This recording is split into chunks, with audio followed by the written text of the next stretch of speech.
పులిహారం, గోంగూర పచ్చడి, white rice ఎలా చేయాలో చూసేద్దాం రండి. 3 కిలోలు పులిహారం అండి, 2 కిలోలు వైట్ రైస్. కానీ మా కోడళ్ళు ఎంత కష్టపడి మా చేయి తగలకుండా చేసారండి మా మేనకోడళ్ళు ఇద్దరు.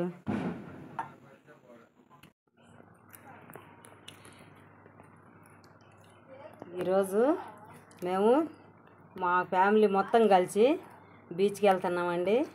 అందుకని ఈరోజు మా మేనగాళ్ళు పులిహారం, వైట్ రైస్, గోంగూర పచ్చడి చేస్తుంది. ఇక్కడ 3 కిలోలు బియ్యం కడిగి రైస్ వండుకున్నామండి.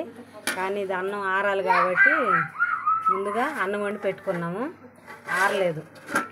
ఇప్పుడు 3 కిలోల రైస్లోకి 1/2 కిలో చింతపండు నానబెట్టుకున్నాం.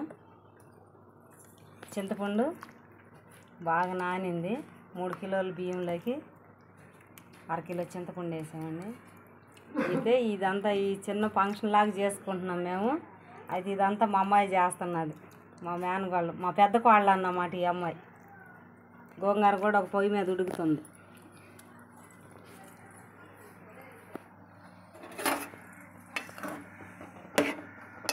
గోంగూర ఒక 2 కిలోలు తీసుకున్నామండి. గోంగూర కూడా ఒక పొయ్యి మీద ఉడుకుతుంది. మనకు పులుసు రెడీ అయిపోయిందండి. కలిపి పక్కన పెట్టుకున్నాము. ఇదిగో గిన్నె పొయ్యి మీద పెట్టుకొని ఆయిల్ పోసుకున్నాం. చింతపండు పులిహారం కాబట్టి ఆయిల్ కొంచెం ఎక్కువే పట్టిద్ది. ఆయిల్ పోసుకున్నాం. ఇప్పుడు మనం దీంట్లోకి ఒక 1/4 కిలో పల్లీలు పోసుకొని, ఆవాలు ఒక 100 గ్రాముల ఆవాలు,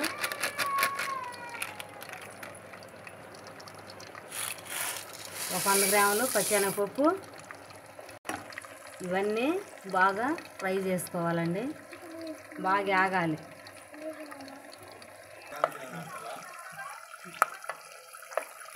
ఒక 10-15 పచ్చిమిరపకాయలు మధ్యకి చీల్చుకొని వేసుకోవాలండి. ఒక 20 దాకా ఎండుమిరపకాయలు వేసుకోవాలండి. ఇవన్నీ బాగా ఫ్రై చేసుకోవాలి. బాగా వేగితేనే బాగుంటాయి ఎండుమిరపకాయలు. ఇవన్నీ బాగా వేగాలి. ఒక 2 స్పూన్లు జీలకర్ర. ఇప్పుడు ఒక గుప్పుడు కరివేపాకు,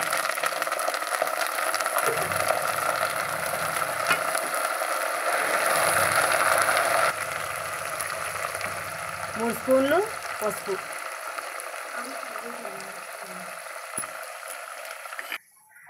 ఇప్పుడు మనకు అవన్నీ బాగా ఫ్రై అయినాయండి. ఇప్పుడు మనము ముందుగా రెడీ చేసి పెట్టుకున్న పులుసు పోసుకుందాం. ఇప్పుడు ఉప్పు వేసుకుందామండి. ఉప్పు మనకు రుచికి సరిపోయినంత ఉప్పు అయినా ఇప్పుడే మొత్తం టేస్ట్ చేసుకోవాలి.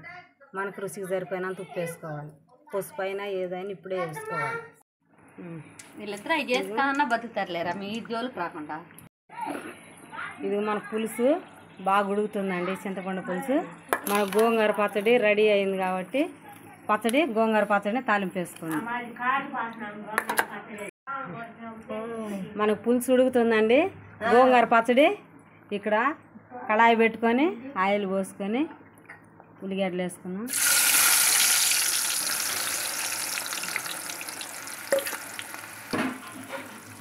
ఒక 3 స్పూన్లు తాలింపు, పచ్చెనగపప్పు, జీలకర్ర, ఆవాలు, మినపప్పు ఒక 3 స్పూన్లు.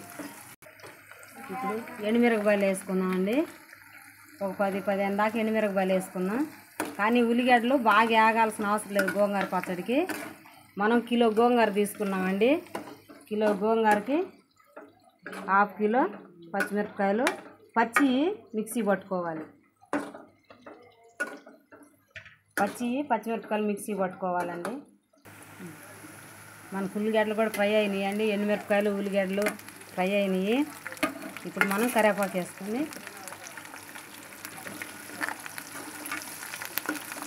ఒక గుప్పెడు కరివేపాకు మనము ముందుగా మిక్సీ పట్టిన పేస్ట్ వేసుకున్నాం.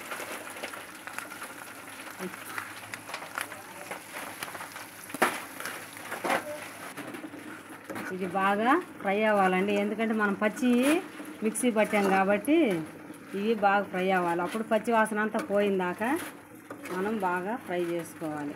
ఆ తర్వాత ఉడకబెట్టి రుబ్బుకున్న గోంగూర కలపాలి. మనం ముందుగా ఉడకబెట్టి రుబ్బుకున్నామండి గోంగూరని.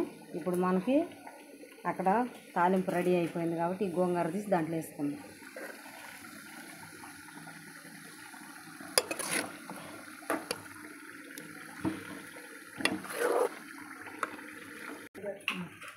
ఇదిగో గోంగూర, పచ్చడి గోంగూర దాంట్లో వేసుకున్నామండి. తాలింపులో అడుగంటుకోకుండా బాగా సిమ్లో పెట్టుకొని కలుపుకోవాలి.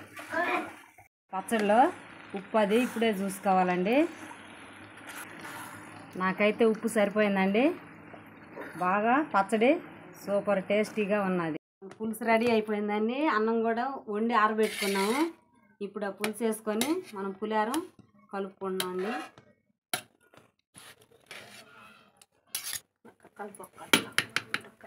అన్నము ఇప్పుడు మా అమ్మాయి వాళ్ళు మా కోడళ్ళు ఇద్దరు ఎంతో కష్టపడి మేము బయటికి వెళ్తున్నామని చెప్పానని చిన్న ఫంక్షన్ లాగా చేసుకుంటే మా కోడళ్ళు ఇద్దరు అన్నం వండి పులిహారం పులుసు కలిపి గోంగూర పచ్చడి చేసి అన్నం కలుపుతున్నారండి. మేము బీచ్కి వెళ్తున్నామని.